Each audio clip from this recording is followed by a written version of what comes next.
इस वीडियो में हम जो पार्ट 1 है कॉन्स्टिट्यूशन का उसकी बात करेंगे। पार्ट 1 में क्या क्या आता है देखिए। पार्ट 1 में आर्टिकल 1 से आर्टिकल 4 तक आता है। ठीक है, आर्टिकल 1 क्या कहता है? आर्टिकल 1 कहता है कि जो नेम और टेरिटरी है, चाहे वो स्टेट हो या चाहे वो यूटी हो, उसका नाम इसके अंदर आता है। अब देखो, इसमें दो चीज़ें होती है। एक तो वो कहता है कि यूनियन ऑफ इंडिया और territory of India, union of India और टेरिटरी ऑफ इंडिया। देखो इनमें डिफरेंस क्या होता है वो देखना है इसमें। एक second. Union of India, union of India में होता है ओनली स्टेट्स काउंट होते हैं। ठीक है, ध्यान रखना ये बात। यूनियन ऑफ इंडिया में ओनली स्टेट्स काउंट होंगे, और अगर वो टेरिटरी ऑफ इंडिया की बात करेगा तो उसके अंदर आपके स्टेट्स भी आ जाएंगे और यूटी भी आ जाएगी। ये मेजर डिफरेंस होता है इन दोनों में। ठीक है, उसके बाद अब बात करते हैं आर्टिकल नंबर 2 की।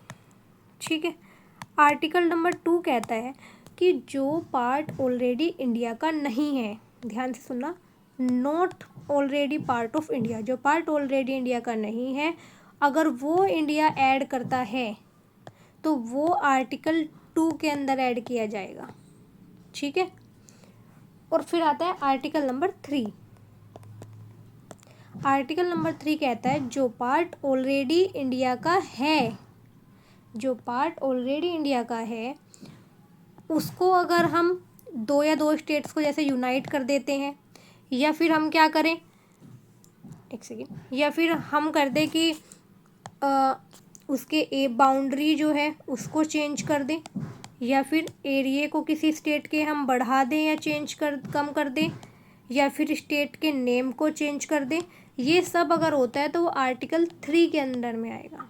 ठीक है, अब आपने देखा कि जो केरला था उसका नाम चेंज करके केरलम कर दिया गया है, तो किसके अंडर में होगा वो?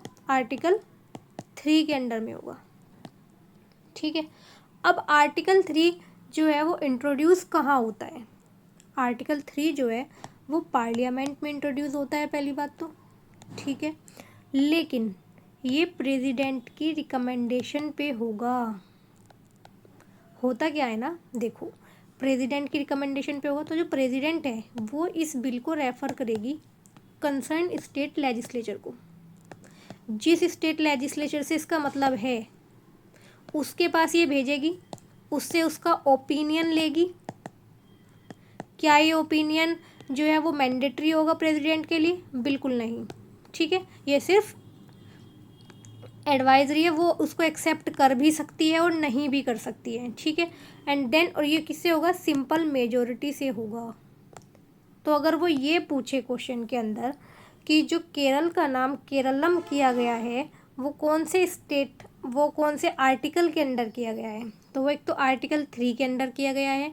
दूसरा, अगर वो ये कह दे कि जो, एक सेकेंड, अगर वो ये कह दे कि जो केरल का नाम केरलम किया गया है वो किस मेजोरिटी से किया गया है, वो सिंपल मेजोरिटी से किया गया है या स्पेशल मेजोरिटी से होता है, या स्पेशल मेजोरिटी जो है पार्लियामेंट में स्पेशल मेजोरिटी और स्टेट लेजिस्लेचर की सिंपल मेजोरिटी से होता है, तो आंसर आएगा सिंपल मेजोरिटी। ठीक है, दूसरी बात, आर्टिकल जो 2 है वो भी सिंपल मेजोरिटी से ही होता है, ये ध्यान रखना। आर्टिकल 2 भी सिंपल मेजोरिटी से होगा, लेकिन इसमें कोई प्रेसिडेंट की रिकमेंडेशन या किसी चीज़ की ज़रूरत नहीं होती है। ठीक है, ये बेसिक डिफरेंस है आर्टिकल 2 में और आर्टिकल 3 में। ठीक है, फिर बात आती है आर्टिकल नंबर 4 की। आर्टिकल नंबर 4 ये कहता है, एक सेकेंड, आर्टिकल नंबर 4 ये कहता है कि अगर कोई भी आप अमेंडमेंट करते हो आर्टिकल 2 के अंदर या आर्टिकल 3 के अंदर, तो वो अमेंडमेंट कॉन्स्टिट्यूशन में नहीं माना जाएगा।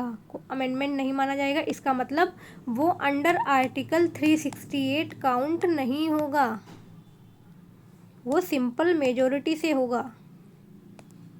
ठीक है, बाकी आपको ये वीडियो अच्छी लगी हो तो लाइक शेयर एंड सब्सक्राइब ज़रूर करें। Thank you.